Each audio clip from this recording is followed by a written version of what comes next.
There's a mammal that once disappeared from the local landscape, but now is making a comeback. Travis Fossing tells us which critter has some outdoorsmen up before the sun.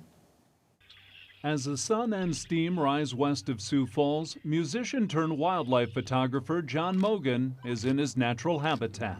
I love hawks, eagles, turkeys, those big birds of prey. He says the secret to a good picture is no secret at all. I just use my eye. I've studied a little bit, a third, but I don't know. I like to zoom in on the subject. On this early morning, Mogan, who bought his first camera in 1983, is attempting to bring the river otter into focus. Growing up in the northeast South Dakota, you see a lot of animals. I just never seen otters before. I lived here for 79 years, and until 2 years ago, never saw a river otter.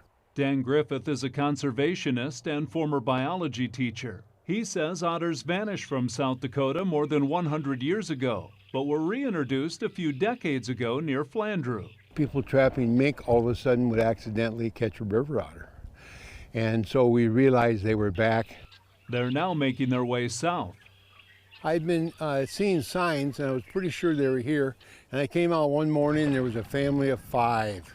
2 adults and 3 young ones. It's an encounter Griffith says is worth the early wake-up call. I wish I could share it with all the students I've ever had or would love to have. I wish I could share it with the whole world. As for Mogan, the experience didn't disappoint. Not at all. We're going to see some more.